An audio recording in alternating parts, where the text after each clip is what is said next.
In March 1862, something impossible happened in Yazoo County, Mississippi.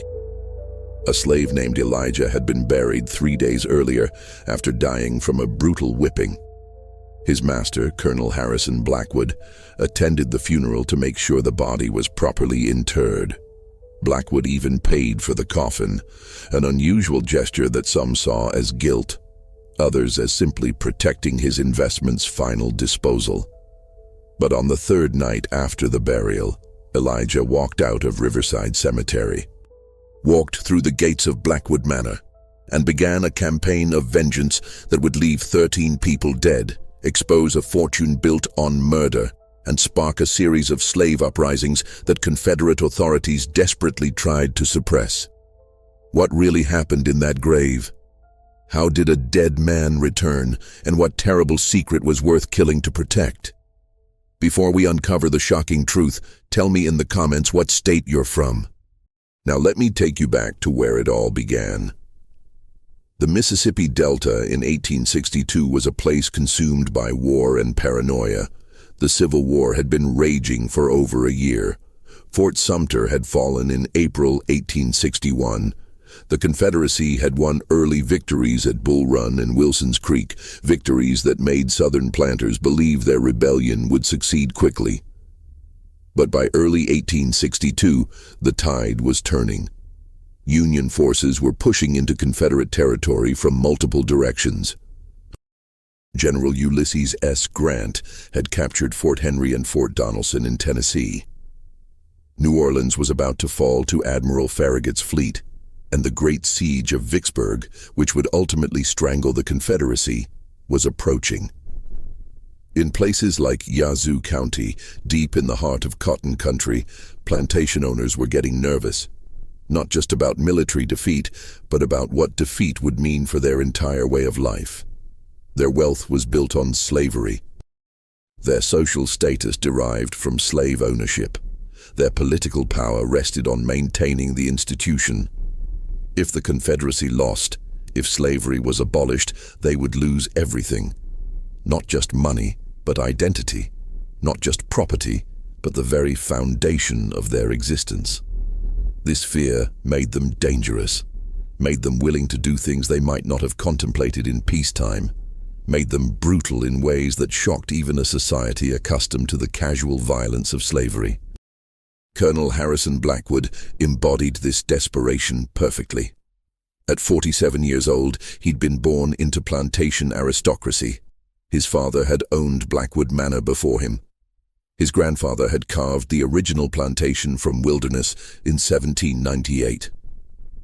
3 generations of Blackwoods had built their fortune on the backs of enslaved people, and Harrison had no intention of being the generation that lost it all.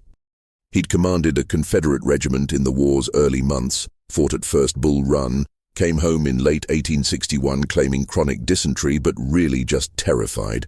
He'd seen Union artillery, seen modern warfare, seen the industrial might of the North, and unlike his fellow planters who drank their own propaganda about Southern superiority, Blackwood understood they were probably going to lose. Blackwood Manor sprawled across 3,000 acres of prime Delta farmland. Before the war, it had been worth over $400,000, equivalent to tens of millions today. The main house was a Greek Revival masterpiece, white columns gleaming, surrounded by magnolia trees and carefully manicured gardens. Behind the beautiful facade, however, was an empire of suffering. 230 slaves worked the cotton fields, worked 18-hour days during harvest, worked in heat that regularly exceeded 100 degrees, worked under overseers who believed whipping was the only language slaves understood, worked in conditions that killed roughly 10% of the workforce every year, losses that Blackwood simply replaced by purchasing new slaves or forcing breeding among the existing population. Elijah had been born on Blackwood Manor in 1843, the son of a woman named Grace who'd been brought from Virginia as a teenager and a father whose identity was unknown, possibly one of the overseers, possibly Blackwood's own father. Elijah's light skin suggested mixed ancestry, which brought both advantages and dangers in the slave hierarchy. He'd been selected as a house slave at age 7, trained to serve in the main house, to be invisible and useful simultaneously. This position gave him access to information that field slaves never obtained. He learned to read by watching Blackwood's children with their tutors, memorizing letters and words, practicing in secret despite the severe penalties for slave literacy. By age 15, Elijah could read newspapers, could understand political discussions, could comprehend the wider world beyond Yazoo County. This education made Elijah dangerous to Blackwood, though the colonel didn't realize it. Dangerous because Elijah understood that slavery wasn't natural or inevitable, understood that it was a political and economic system maintained by violence and law, understood that it could be challenged, resisted, potentially overthrown. Elijah watched the world changing around him, watched as the abolitionist movement grew in the North, watched as sectional tensions escalated, watched as Mississippi and other southern states seceded after Lincoln's election. And he waited for opportunity, waited for the moment when the system might crack enough to allow him to strike. That opportunity began to materialize in February 1862, though Elijah didn't recognize it immediately. Blackwood received late-night visitors, 3 Confederate officers in dust-covered uniforms. They arrived in a closed carriage, didn't want to be seen, spoke in hushed tones in Blackwood's study. Elijah, serving brandy and maintaining the fiction of invisibility that house slaves perfected, heard fragments of conversation, heard words like gold and security and absolute discretion, heard one officer say, "Richmond trusts you, Colonel. This is the Confederacy's future we're entrusting to your care." Heard Blackwood respond with assurances about his loyalty and the safety of his property. After the officers left, Elijah observed Blackwood's behavior change. The colonel became nervous, excited, fearful all at once. He spent hours writing letters that he burned immediately after completion. He rode out to remote sections of the plantation, places with no fields or structures, places that served no apparent agricultural purpose. He had intense, whispered conversations with his chief overseer, Cyrus Webb, conversations that stopped abruptly whenever anyone approached. Something significant was happening. Something secret. Something that made Blackwood both greedy and terrified. The gold arrived on the night of February 28, 1862. Elijah was awakened at 2 a.m. by unusual sounds, wagons rolling through the plantation in darkness, men shouting in low voices, unusual activity at a time when the plantation should have been silent. He crept to a window, looked out, saw something extraordinary. A military convoy, 6 wagons, each drawn by 4 horses. Confederate soldiers surrounding the wagons, at least 30 men, all heavily armed. And supervising it all was a young officer, a captain whose nameplate read, Brennan. The wagons pulled up to Blackwood's largest barn, the one usually used for storing cotton during harvest, but currently empty because the 1861 harvest had already been shipped. Soldiers began unloading crates from the wagons, heavy wooden crates that required 2 men to carry, crates that made metallic sounds when they shifted. 20 crates total, each marked with Confederate Army stamps. The unloading took 2 hours. When finished, the barn was locked with 3 separate padlocks. Guards were posted, and Captain Brennan retired to the plantation house as Blackwood's guest. Over the next 3 days, Elijah pieced together what had happened. The crates contained gold, Confederate gold, approximately $2 million worth. This wasn't just any gold. This was part of the Confederate Treasury's reserve.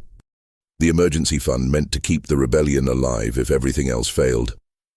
Gold that could buy supplies, pay soldiers, purchase recognition from European powers. It had been moved from Richmond to Jackson as Union forces threatened the Confederate capital. Now it was being dispersed to multiple hiding places throughout the Deep South. places where even if Richmond fell, even if the Confederate government collapsed, this gold could fund guerrilla resistance, could finance the continuation of the war by other means. Blackwood Manor had been chosen as one hiding location because of its isolation, its loyal slave population that was tightly controlled, and Blackwood's reputation as a hardline Confederate. Captain Wesley Brennan commanded the 6-soldier escort assigned to guard the gold. They were to remain at the plantation until receiving further orders from Richmond. Could be weeks, could be months, depended on how the war progressed. They settled into a routine, slept in the barn with the gold, took meals at the main house, patrolled the grounds. They were young men, most barely 20 years old, excited to have such an important mission, but also bored by the tedium of guard duty. Elijah watched all of this with growing realization. $2 million hidden on the plantation, guarded by only 6 soldiers. If that gold could be seized, if it could be taken from Confederate control, it could change everything. Could fund slave escapes. Could buy freedom for hundreds of families. Could support the Union war effort. But how could one slave, or even all 230 slaves on the plantation, overcome armed guards? How could they move 20 crates of gold without being caught? How could they convert Confederate gold into practical freedom? These questions became moot on the night of March 3, 1862. That was the night Harrison Blackwood decided that $2 million in gold sitting on his property was too tempting to resist. That was the night he chose personal wealth over Confederate loyalty. That was the night he became a murderer on a scale that shocked even Elijah, who thought he'd seen every form of cruelty slavery could produce. It started innocently. Blackwood invited Captain Brennan and his 6 soldiers to dinner at the main house. A proper dinner, the kind planters hosted to show off their wealth and sophistication. Multiple courses, fine wines, expensive bourbon afterward. The soldiers, tired from weeks of travel and bored from guard duty, accepted eagerly. They washed, put on clean uniforms, came to the dining room with appetites and good spirits. They had no reason to suspect anything. Blackwood had been a gracious host, had provided everything they needed, had seemed the model of Confederate hospitality and cooperation. The dinner progressed through multiple courses: oyster soup, roasted duck, sweet potatoes, fresh bread, pecan pie. The soldiers ate and drank, their initial formality giving way to relaxation. They told stories about the war, about battles they'd witnessed, about friends who died, about hopes for Confederate victory. Blackwood encouraged them, refilled their glasses, played the sympathetic host. The soldiers didn't notice that their bourbon came from a special decanter, didn't notice the slightly bitter aftertaste, didn't realize until too late that they were drinking poison. The first soldier to react was a private named James Dockery, only 19 years old, from a small farm in Alabama. He'd been in the middle of a story about his younger brother when his voice suddenly cut off. His hand went to his throat. His eyes widened in confusion and terror. He tried to stand, knocked over his chair, stumbled. The other soldiers looked at him in confusion.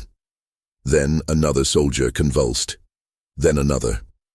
Within 60 seconds, all 7 men were in distress, clawing at their throats, gasping for air, collapsing, dying. Elijah watched from his position by the door, frozen in horror.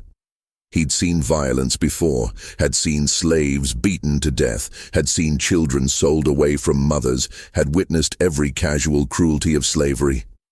But this was different. This was calculated mass murder.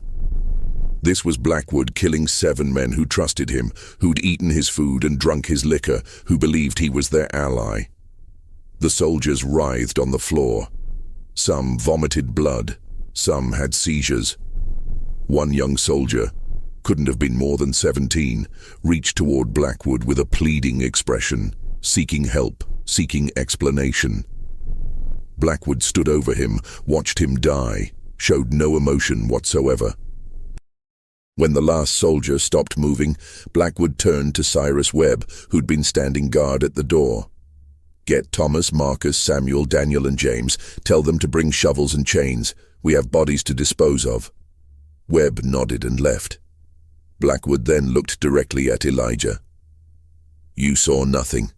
You were never in this room tonight. If you speak one word of this to anyone, I'll have you flayed alive and your body fed to the hogs. Do you understand?" Elijah, terrified, nodded. "Yes, Master, I understand."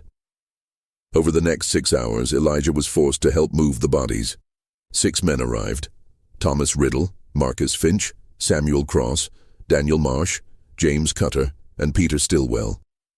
These were Blackwood's most trusted overseers and guards, men who'd proven their loyalty through years of brutalizing slaves, men who wouldn't balk at murder if the price was right. And Blackwood was paying them well.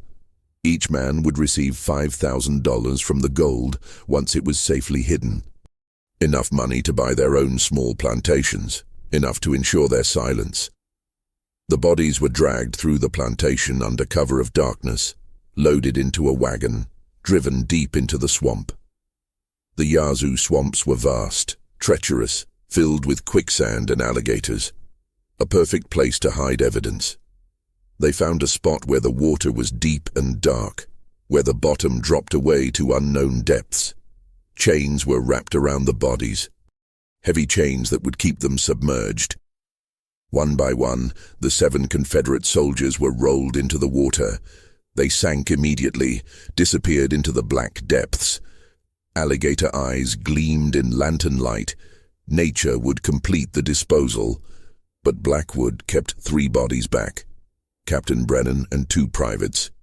These bodies were taken to a different location, an old hunting cabin on the far edge of Blackwood's property. The cabin looked abandoned, roof half collapsed, walls rotting. But underneath was a cellar that few people knew existed. A cellar dug during Blackwood's grandfather's time, supposedly for storing ice, but deep and dry and hidden. The 3 bodies went into that cellar, Blackwood's insurance policy. If Confederate authorities came asking questions, he could produce these bodies, could claim the soldiers had deserted with the gold, could point to their corpses as proof they'd fought over the spoils and killed each other. The bodies were arranged carefully, made to look like they died in a fight, guns placed in their stiffened hands. The scene staged perfectly. The gold was moved next, all 20 crates hauled from the barn to the hidden cellar. Back-breaking work. The crates weighed over 100 pounds each, took 4 men to carry one. They worked through the night. By dawn, the gold was hidden. The cabin was re-camouflaged, all evidence of activity was erased. The 6 men who'd helped were paid their shares, $5,000 each. They took the money and scattered, went to different parts of Mississippi, were told never to speak of this, never to contact each other, never to give anyone reason to ask questions. Elijah wasn't paid. Elijah was threatened. Blackwood called him to the study the next morning, showed him a whip with metal barbs. "You're smart, Elijah, smarter than most niggers. That makes you useful, but also dangerous. So I'm going to be clear. You know what happened. You know where the gold is. You know about the soldiers. If you ever speak of this, I'll make you wish you'd never been born. I'll hurt you in ways you can't imagine. Then I'll kill everyone you care about. Your mother Grace, your sister Ruth, every person you've ever spoken to. Do we understand each other?" Elijah, keeping his eyes down, submitted. "Yes, Master, we understand each other." But Elijah was already planning, already calculating, already preparing for the long game. He couldn't act immediately, couldn't challenge Blackwood directly, but he could gather evidence, could document everything, could prepare for the moment when Blackwood's control weakened, when the war turned, when opportunity emerged. And Elijah had faith that opportunity would come. because he understood something Blackwood didn't. The Confederacy was going to lose. Union forces were stronger, better supplied, more numerous. It was only a matter of time. And when the Union came, when federal forces occupied Mississippi, that would be Elijah's chance. Over the following days, Blackwood created his cover story. He wrote letters to Confederate authorities claiming Captain Brennan and his men had arrived safely, guarded the gold for one night, then departed before dawn, claiming they'd received new orders. He expressed confusion about why they'd left so suddenly without proper documentation. Suggested they might have been fake soldiers, imposters who'd stolen real uniforms. Implied the gold had never actually arrived. The lies were smooth, convincing, and with the chaos of war, with communication lines disrupted, with bureaucracy overwhelmed, Confederate authorities accepted Blackwood's story. Launched an investigation for the missing soldiers and gold, but that investigation went nowhere. The soldiers were listed as deserters, the gold written off as lost. But Blackwood had a problem. 6 men knew the truth, the 6 overseers who'd helped move bodies and hide gold. They'd been paid well, they'd been threatened severely, but they were still liabilities, still potential witnesses if anyone ever investigated seriously. Blackwood needed permanent solutions, needed those 6 men silenced forever. Over the next 2 weeks they began dying in accidents. Thomas Riddle crushed when a barn beam fell. Marcus Finch drowned while crossing the river, despite being an excellent swimmer. Samuel Cross trampled by horses that somehow got spooked in their pen. Daniel Marsh died in a barn fire. James Cutter, thrown from a wagon, broke his neck. By mid-March, only 2 of the 6 remained alive, Peter Stillwell and a plantation guard named Josiah Grant. Both men realized what was happening, realized Blackwood was eliminating witnesses. They confronted him together, both armed, demanding safe passage off the plantation, or they'd go to authorities with the truth. Blackwood seemed to agree, promised them safe passage and additional money, asked them to come to the plantation office that evening to collect their payment and receive papers allowing them to travel. They came still armed, still suspicious. But Blackwood had prepared an ambush. 4 guards with rifles waiting. Stillwell and Grant were shot before they could react. Their bodies were dumped in the swamp with the others. Elijah witnessed all of this, saw the systematic elimination of witnesses, understood that he was next, that Blackwood would eventually decide even one slave who knew the truth was too dangerous to allow to live. Elijah needed help, needed allies, needed someone who could protect him and help execute a plan. He went to Solomon, an old slave on a neighboring plantation called Rosewood. Solomon was nearly 70 years old, had been born in Africa, had been brought to America on a slave ship in his youth, had retained knowledge of African medicine, spiritual practices, things the white masters didn't understand and feared. Elijah told Solomon everything about the gold, about the murders, about Blackwood's systematic elimination of witnesses, about the certainty that Elijah would be killed soon. Solomon listened carefully, asked questions, thought deeply, finally spoke. "There's a way to survive this. Dangerous. Might not work, but it's the only chance you have." He explained his plan. A drug derived from roots found deep in the swamp. A mixture that would slow Elijah's heart to almost nothing, would slow his breathing until it was imperceptible, would create the appearance of death so convincing that even doctors would be fooled. Elijah would take this drug when Blackwood came for him, would appear to die, would be buried, and 3 days later Solomon would dig him up with antidotes that would reverse the drug's effects, would bring him back from apparent death. "Why 3 days?" Elijah asked. Solomon smiled grimly. "Because that's how long the drug lasts. Any sooner, and you wake up in the coffin. Any later, and the drug becomes permanent. 3 days exactly, that's the window." Elijah understood the risks, The timing had to be perfect. If Solomon was delayed, if something went wrong, if the drug was too strong or the antidote too weak, Elijah would die for real, would be buried alive and wake in the coffin, or would never wake at all. But what choice did he have? Blackwood was going to kill him anyway. This plan at least offered a chance. A slim chance, but a chance. Solomon prepared the drug. A powder made from roots he wouldn't name, mixed with other substances, prayers spoken over it in languages Elijah didn't recognize. "Hide this in your cheek," Solomon instructed. "When Blackwood comes for you, when you know death is imminent, bite down on it. Let it dissolve under your tongue. Your heart will slow. Your breathing will stop. You'll feel yourself slipping away. Don't fight it. Let it take you. Trust that I'll bring you back." He also gave Elijah a small knife. If the drug fails, if you need to fight, this is your last option. Elijah's moment came on March 12, 1862. Blackwood called him to the study, said he needed help moving something heavy, something important. Would Elijah come with him tonight? Of course Elijah would. He had no choice.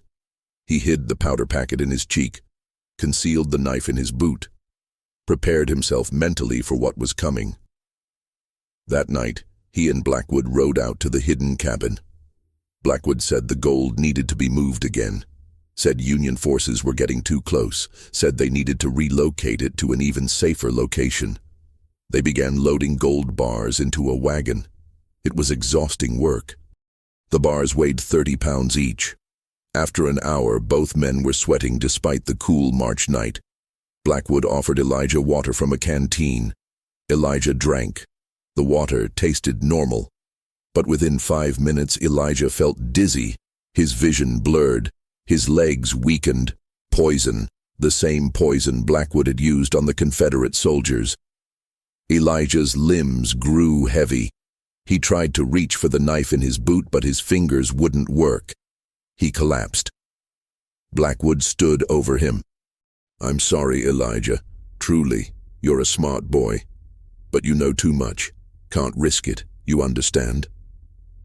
As darkness closed in, as his body shut down from the poison, Elijah managed one final act. Bit down on the powder packet, felt it break, felt the bitter taste spread through his mouth. The drug mixed with the poison in his system. His heart, already slowing from the poison, slowed further, then stopped.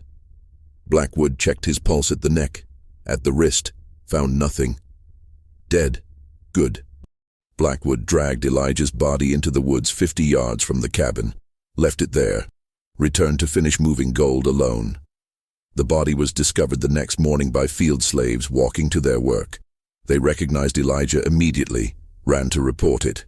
The overseer on duty, a new man named William French who hadn't been involved in the murders, came to investigate. Found Elijah cold and stiff, no pulse, no breath, no response. Definitely dead. He reported to Blackwood. Blackwood came to examine the body, put on a show of shock and distress, claimed Elijah must have tried to steal from him, must have followed him to the hidden cabin. There had been a confrontation. Blackwood had been forced to defend himself. It was self-defense. Justified. Legal. No one questioned it.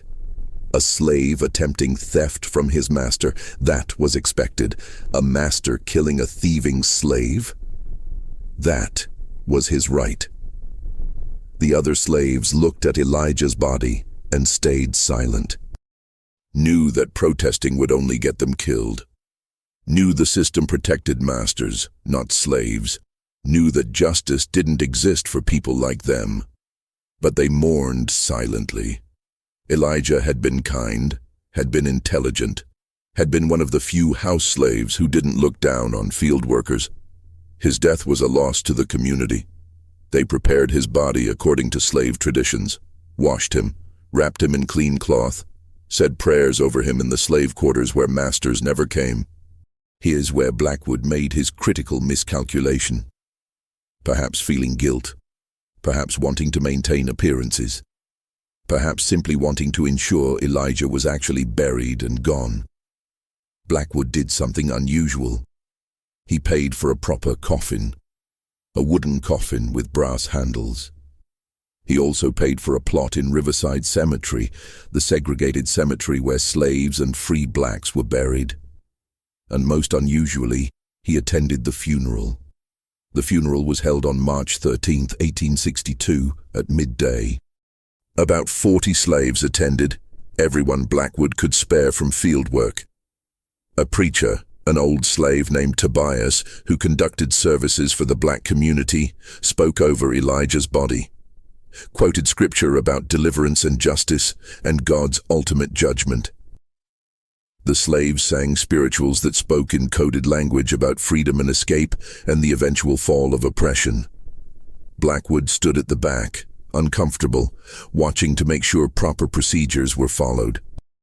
The coffin was lowered into the grave. Workers began shoveling dirt. Blackwood watched until the grave was completely filled, watched until the mound of earth was complete and shaped, watched until the marker was placed. Only then did he leave, satisfied that his problem was solved. His last witness was dead and buried. His secret was secure. The gold was hidden. His fortune was guaranteed regardless of how the war ended. If the Confederacy won, he could return the gold and claim reward. If the Union won, he could keep it and use it to rebuild. Either way, he was positioned perfectly. But Blackwood was wrong. Elijah wasn't dead. The drug had worked exactly as Solomon promised, had slowed Elijah's heart to 1 beat every 2 minutes, had reduced his breathing to 1 shallow breath every 5 minutes, imperceptible to casual observation, convincing enough to fool everyone who'd examined him. But Elijah was aware, trapped in his body, conscious but unable to move or communicate. He felt himself being wrapped, felt the coffin lid closing, felt the descent into the grave, felt the terrible sound of dirt hitting wood, felt the weight of earth piling on top of him, felt absolute darkness, absolute silence, absolute isolation. The drug kept him in a state between life and death, not quite conscious, not quite unconscious. Time lost meaning. He floated in darkness. Sometimes he thought he was already dead. Sometimes he thought this was hell. Sometimes he thought the drug had failed and he would be trapped like this forever. But through it all, one thought remained. Trust Solomon. Solomon will come. 3 days. Just 3 days. Above ground, those 3 days passed slowly for Solomon. He was taking an enormous risk. If caught digging up a grave, he could be executed. Grave robbing was a serious crime, even for a slave grave. But Solomon had prepared carefully, had gathered 4 other slaves he trusted absolutely. Men who'd lost family to Blackwood's cruelty. Men who had their own reasons to want revenge. Men who would risk death for a chance at justice. Marcus, whose wife had been sold away. Isaiah, whose son had been beaten to death by an overseer. Joshua, who'd been separated from his parents as a child. And Caleb, who'd watched his sister be raped by Blackwood's guests. On the night of March 16th, 3 days after the burial, these 5 men met at Riverside Cemetery. They'd brought shovels, lanterns, and antidotes Solomon had prepared. The cemetery was unguarded. No one expected grave robbers. They found Elijah's plot easily. The fresh mound of earth was obvious. They began digging, worked as quietly as possible. Every shovel of dirt felt deafening in the night silence. Every sound seemed loud enough to wake the entire county. But no one came. No one heard. They dug for 2 hours. Finally hit wood. The coffin. They cleared dirt from the top. Pried open the lid with crowbars. Lantern light illuminated Elijah's face, pale, sunken, gray, looking truly dead. Marcus touched his neck, feeling for pulse. For long seconds found nothing. "We're too late," he whispered. "He's gone." But Solomon pushed his hand aside, felt more carefully, found it, faint, impossibly faint, but present, 1 beat every 2 minutes. He's alive. Barely. Help me get him out. They lifted Elijah's body from the coffin. Dead weight, no muscle tone, no response. Laid him on the ground beside the grave. Solomon had brought 3 different antidotes in separate vials. The first was meant to stimulate the heart. The second, to restart breathing. The third, to wake consciousness. He administered them in sequence, poured them into Elijah's mouth, massaged his throat to make him swallow. Waited. Nothing happened. Minutes passed. 5 minutes. 10. Maybe we were too late, Isaiah said. Maybe the drug killed him after all. Then Elijah gasped. A huge, desperate, rattling intake of breath. His eyes flew open, unseeing, panicked. His body convulsed violently. The men held him down as his system fought its way back to life. His heart raced, making up for 3 days of near stillness. His lungs heaved, pulling in oxygen. His muscles spasmed. He vomited black bile, gagged, coughed, shook like he was freezing despite the warm Mississippi night. After 10 minutes, he could focus his eyes, could see the faces around him, could recognize Solomon. Did it work? Elijah's voice was a rasp, barely audible. Solomon smiled. You're alive. That's what matters. Elijah tried to sit up, failed.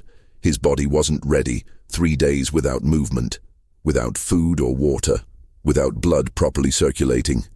He was extraordinarily weak. Blackwood, he managed. Blackwood thinks you're dead and buried, Marcus told him. Whole plantation thinks so. You're free of him now. We can get you north, get you to Union lines, get you away from here. But Elijah shook his head weakly. Not yet. Not done. Blackwood has to pay, has to answer for what he did. The men looked at each other. They'd expected Elijah to want escape, to want safety. But revenge? That was different.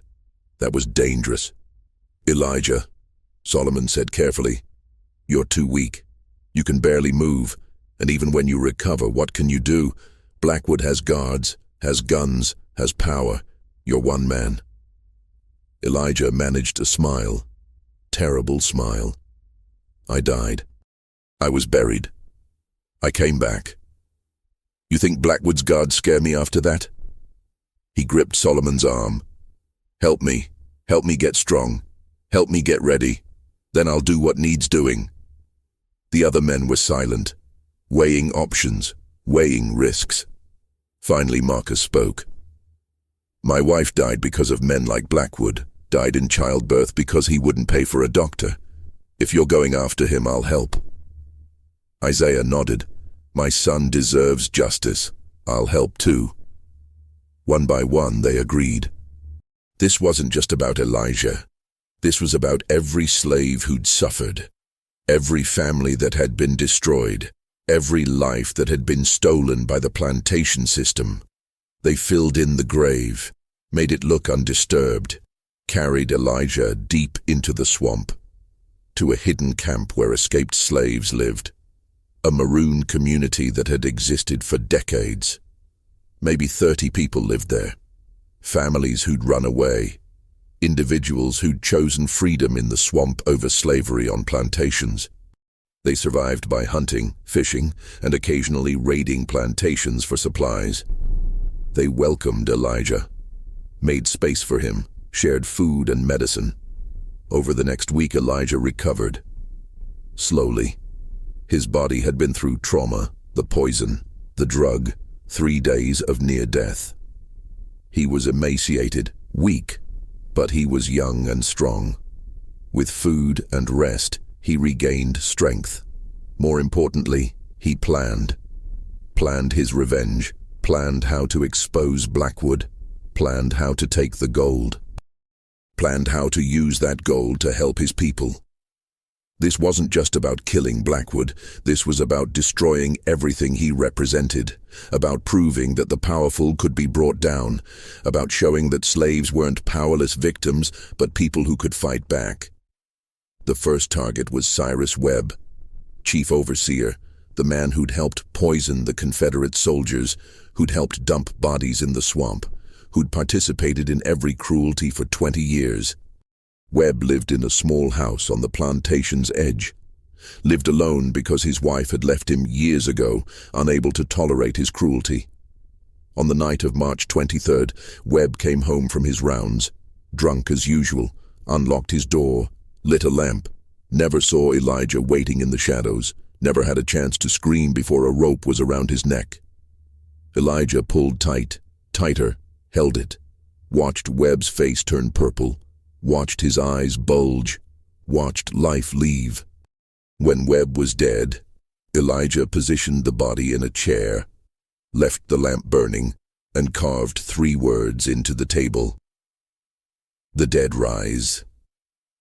Webb's body was discovered at dawn when workers came for assignments. Panic spread immediately. How had someone gotten into a locked house? How had they killed a strong man without any sign of struggle? And what did that message mean? Blackwood was informed, came to investigate personally, saw the body, saw the message, and felt fear for the first time in years, because he recognized the implication. But it was impossible. Elijah was dead, buried, gone. This had to be someone else. Some other disgruntled slave seeking revenge. Nothing to do with him. Nothing to do with the gold or the murders. Just coincidence. Had to be. But it wasn't coincidence. Over the next 3 weeks, Blackwood's men kept dying. Thomas Riddle found in his bed with throat cut. Message carved into the headboard. The dead rise. James Cutter beaten to death with a shovel in the barn where he worked. Marcus Finch drowned in a water trough despite being an excellent swimmer. Samuel Cross pushed from a barn loft, neck broken. Daniel Marsh poisoned with the same substance Blackwood had used on the soldiers. William French, the overseer who hadn't been involved in the original murders but had taken over Webb's position, shot through a window while eating dinner. Josiah Grant, one of the 2 men who'd fled earlier, tracked down 20 miles away and found dead in a barn with the message carved into the wall beside him. Peter Stillwell, the other fugitive, killed in a rooming house in Jackson. Each death was different. Each showed planning and patience. Each carried that same message. The dead rise. Blackwood hired bounty hunters, professional slave catchers, men who specialized in tracking and killing. He offered huge rewards. Promised $1,000 for whoever found the killer. The bounty hunters searched, found nothing. 2 of them disappeared. Their bodies discovered a week later in the swamp, partially eaten by alligators, with the message carved into nearby trees. The remaining bounty hunters quit, said the plantation was cursed, said there was something unnatural happening, said no amount of money was worth this. Blackwood's workforce collapsed.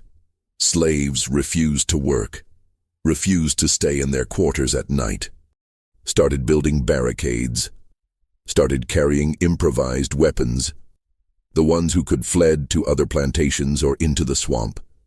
The ones who couldn't flee huddled together and waited in terror, not knowing who would die next. The white community of Yazoo County was equally terrified. News spread of the killings, of the mysterious message, of the apparent inability to catch whoever was responsible. Some whispered about voodoo, about African magic, about slaves calling up spirits to take revenge. Others insisted there had to be a rational explanation. A gang of runaway slaves working together, maybe supported by Union agents, maybe part of a broader plot to destabilize Mississippi's plantation system. Confederate authorities sent investigators. They found nothing useful. Too many suspects, too little evidence, too much chaos. By mid-April, 11 of Blackwood's men were dead. The plantation had effectively ceased operations. Fields lay unplanted. Buildings fell into disrepair. Blackwood himself was a prisoner in his own house, had barricaded himself in his study, slept in short bursts with loaded guns on his desk. His health collapsed, lost 40 pounds. Hair went completely white, hands trembled constantly, eyes were sunken and haunted. He knew, deep down, he knew it was Elijah. Somehow, impossibly, Elijah had survived, had come back, was hunting him systematically. But Blackwood couldn't admit this, couldn't acknowledge he'd failed to kill a slave, couldn't confess to the murders that would explain why Elijah wanted revenge. So he suffered in silence, waited for death he knew was coming. Then on April 20th, 1862, salvation arrived. Or so Blackwood thought. A unit of Union cavalry rode into Yazoo County. Advance scouts for the forces that would eventually siege Vicksburg. They were gathering intelligence about Confederate positions and supplies, looking for anything useful to the Union war effort, looking for loyal Unionists and slaves who could provide information.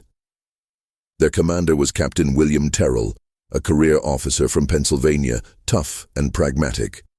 Elijah saw opportunity, emerged from hiding, approached the Union camp at night, told Captain Terrell he had information about Confederate gold, about murders, about crimes that needed answering for.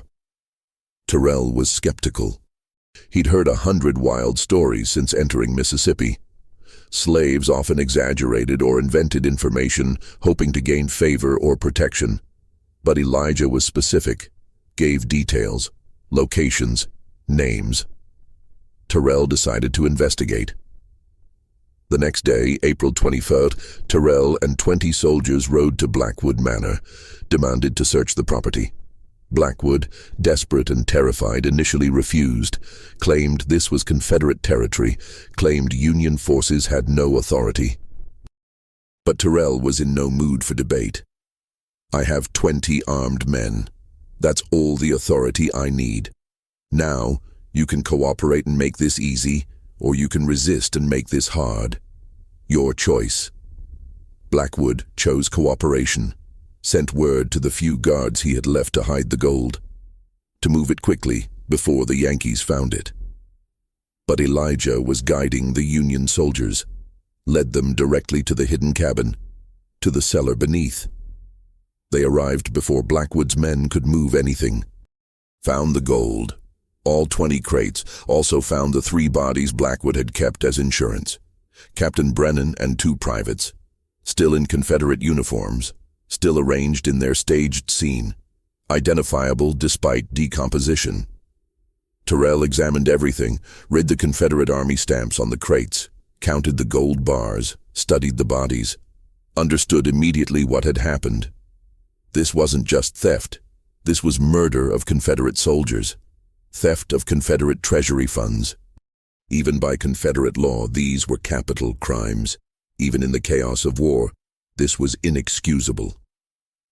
Terrell arrested Blackwood on the spot. Also arrested the 3 remaining guards who'd been trying to move the gold. All were taken to the Union camp under heavy guard. Word of the gold discovery spread rapidly. Within days, federal authorities from Jackson arrived. A judge advocate came to determine proper legal proceedings. Technically, Blackwood should be tried by Confederate courts since these were Confederate soldiers and Confederate property. But the Confederacy didn't control this territory anymore. Union forces occupied Yazoo County, and Union military law applied. The decision was made. Blackwood would be tried by Union military tribunal, charged with murder of 7 Confederate soldiers and theft of Confederate government property. If convicted, he would hang. The trial was held on May 10, 1862, in a commandeered courthouse in Yazoo City. The proceedings were swift but thorough. The prosecution presented overwhelming evidence: the gold, the bodies, testimony from Elijah about what he'd witnessed, testimony from other slaves about the accidents that had killed witnesses, testimony about Blackwood's behavior and statements. The defense attorney, A Confederate sympathizer forced to represent Blackwood could offer no effective counter-argument. The facts were irrefutable. The verdict came on May 12th, guilty on all counts. The sentence? Death by hanging. Blackwood and his 3 guards would be executed together. The execution date was set for May 15th, 1862, 3 days away. Blackwood spent those final days in a cell, writing letters to his wife who'd fled to relatives in Alabama when the Union arrived, writing justifications, claiming he'd acted to save Confederate resources from Union seizure, claiming the soldiers had been deserters who threatened him, claiming everything was a misunderstanding. But no one believed him, no one cared. His time had run out. On the morning of May 15, 1862, 4 gallows were constructed in the public square of Yazoo City. A crowd gathered. Union soldiers, freed slaves, local citizens. Everyone wanted to see the execution of Harrison Blackwood, the man who'd been so powerful, so feared, so certain of his superiority. Now reduced to a condemned criminal in a Union noose, the 4 men were led out. Hands bound, faces pale, Blackwood's guards broke down, wept, begged for mercy. Blackwood remained stoic, silent, perhaps in shock, perhaps simply accepting the inevitable. The nooses were placed. The sentence was read. Captain Terrell asked if any of the condemned had final words. The 3 guards said nothing, but Blackwood spoke. His voice was steady, clear. I regret nothing. I acted to preserve Southern wealth from Northern aggression. I would do it again. The Confederacy will prevail. You Yankees will hang for your crimes against our nation. Brave words, defiant words, but hollow. Because everyone knew the Confederacy was losing. Everyone knew Blackwood had died not for the Southern cause, but for personal greed. The trapdoors opened. The 4 men dropped. 3 died instantly. Clean breaks, quick deaths. But Blackwood's rope was slightly too long. He didn't die immediately. Strangled slowly. Kicked and twisted for almost 2 minutes. Some said it was incompetence, poor measurement of the rope length. Others said it was deliberate, that the Union hangman wanted Blackwood to suffer, that a quick death was too merciful for a man who'd murdered 7 soldiers and countless slaves. Either way, Blackwood died hard. His body was left hanging for an hour as warning, then cut down and buried in an unmarked grave in the Confederate section of Riverside Cemetery. Buried without ceremony, without marker, just a hole in the ground for a man the Confederacy wanted to forget. But there was one final piece of unfinished business. One of Blackwood's accomplices had escaped, a man named Josiah Grant, who'd fled before the Union arrived, who'd made it to Confederate lines, who was hiding in Vicksburg thinking he was safe. Elijah tracked him there, entered the city disguised as a slave belonging to Confederate officers, found Grant in a boarding house, found him drunk and scared and talking too much about gold and murders. Elijah waited until Grant was alone, until night had fallen and the city was quiet. Then he entered Grant's room. Grant never had time to scream, never had time to understand what was happening, just felt hands around his throat, felt the life being choked out of him. His last vision was Elijah's face, the face of a dead man, the face of vengeance. When Grant was dead, Elijah carved the message one final time into the wall beside the bed. The dead rise. Then he left, walked out of Vicksburg, returned to Union lines, 13 men dead, Blackwood and all his accomplices. The account balanced, justice served. The Confederate gold was seized by federal authorities, legally became property of the United States government. $2 million was a significant windfall, could fund operations, pay soldiers, buy supplies. But Captain Terrell made an unusual recommendation. He suggested the gold be used for reconstruction efforts in Yazoo County specifically, to help the freed slave population, to build schools and churches, to provide capital for businesses, to fund the transition from slavery to freedom. His argument was persuasive. The gold had been stolen from Confederates by Confederates, had been protected by a slave who'd risked everything. Using it to help freed people seemed appropriate. Just right. The Treasury Department in Washington considered the request, debated, finally agreed. Within a year, 3 schools for freed people had been established in Yazoo County. A church was built. A bank was chartered that would provide loans to black farmers and businessmen. Processing facilities were constructed that let farmers sell crops directly to markets instead of through plantation owners. The gold that Blackwood had stolen and killed for became the foundation of a new economic system. One that gave former slaves real opportunity, real hope, real freedom beyond just legal emancipation. Elijah became a prominent figure in the freed community, used his experience and intelligence to help others navigate the complex new world. He testified at multiple trials of Confederate officials accused of crimes against slaves. His testimony helped convict dozens of men who'd thought they'd never face justice. He helped establish some of the schools funded by the Confederate gold, taught reading and writing to adults who'd been denied education under slavery, became a minister, a community leader, a symbol of resistance and survival. In 1865, when the war ended and slavery was abolished throughout the nation, Elijah was 22 years old.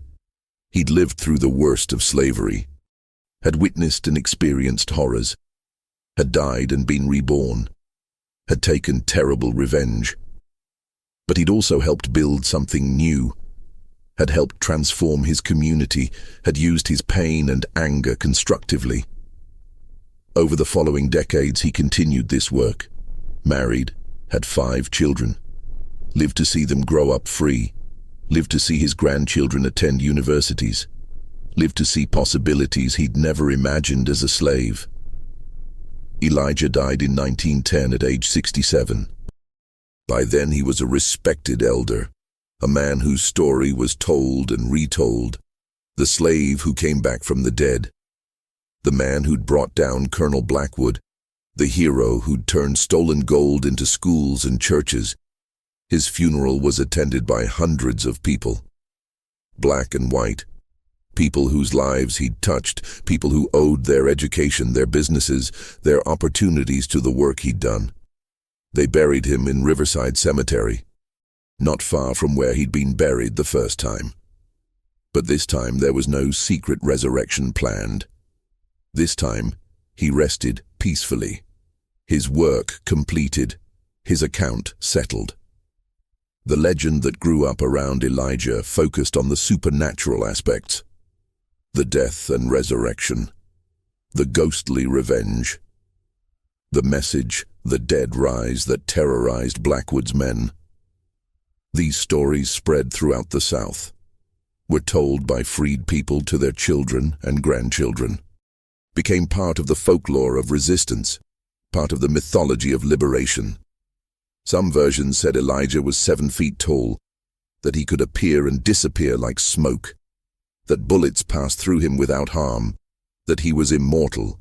Exaggerations. But exaggerations based on truth, based on the reality that Elijah had done something extraordinary, had challenged and defeated one of the most powerful men in Mississippi, had survived when everyone thought him dead, had brought justice when the legal system offered none.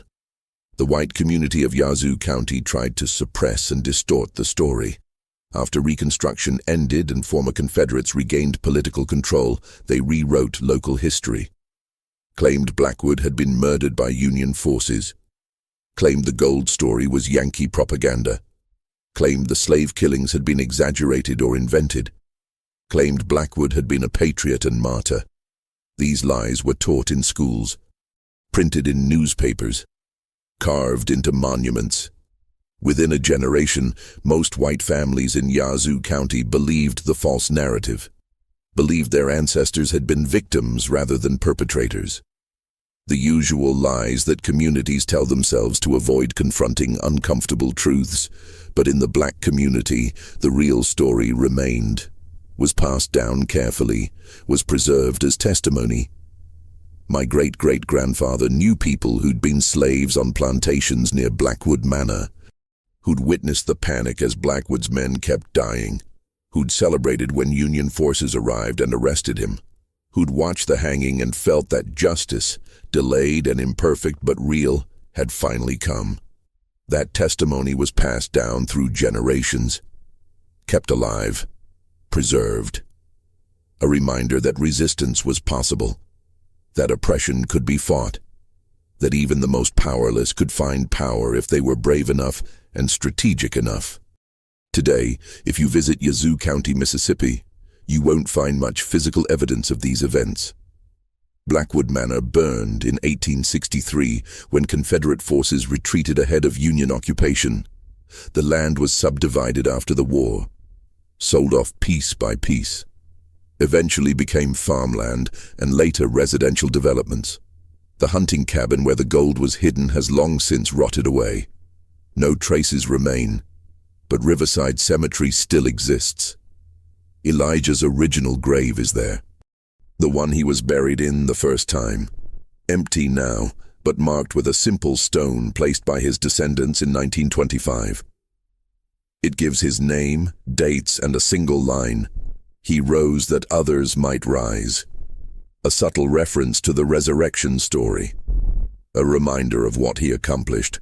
Occasionally, visitors leave tokens at the grave: coins, flowers, small written prayers, acknowledgements of a man who refused to accept injustice even after death.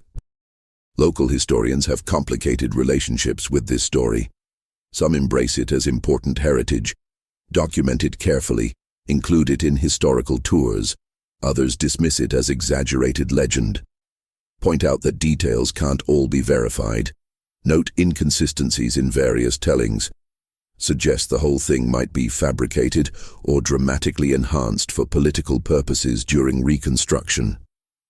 And they're not entirely wrong. The story has certainly grown in the telling. Details have been added. Supernatural elements have been emphasized. Some aspects are probably more legend than fact, but the core remains documented. Union military records confirm the gold seizure at Blackwood Manor on April 21, 1862. Confirm the discovery of 3 bodies identified as Confederate soldiers. Confirm Blackwood's arrest and trial. Confirm his execution on May 15, 1862. Confirm testimony from a slave named Elijah about murders and theft. Confederate records, such as survived the war, confirm that a shipment of Treasury gold went missing in early 1862. Confirm that Captain Wesley Brennan and 6 soldiers were reported as deserters, later corrected to murdered when their bodies were found. The documentary evidence supports the basic narrative, even if specific details remain disputed. What do you think of Elijah's story? Do you believe he actually died and was resurrected by African medicine, or was it an elaborate ruse that grew into legend? Do you think his campaign of revenge was justified? 13 men dead by his hand or at his direction. Does that make him a hero or a murderer, or something more complex? Leave your thoughts in the comments. Tell me if your family has similar stories passed down through generations. Stories of resistance, of survival, of justice claimed rather than granted. These histories matter. They need to be remembered, need to be told, need to be preserved so future generations understand that freedom has always been fought for, has always required courage and sacrifice, has always demanded that someone stand up and say enough, that someone refuse to accept oppression even when the cost is death. Elijah did that, literally died, and came back to finish what he started. Whether you interpret that literally or metaphorically, the message remains the same. The powerful are not invincible. The system is not eternal. Resistance is possible. Justice, however delayed, can come. If you enjoyed this deep dive into dark history, subscribe to the channel. Turn on notifications so you don't miss future stories about resistance, survival, and the fight for freedom. Share this with someone who appreciates history that doesn't sanitize the past, that acknowledges complexity and moral ambiguity, that tells difficult truths even when they're uncomfortable. Until next time, remember, the dead don't always stay buried. The past doesn't stay past. The stories we try to silence have a way of rising, of demanding to be heard, of reminding us that justice delayed might be justice denied, but sometimes it's just justice waiting for the right moment. Until next video.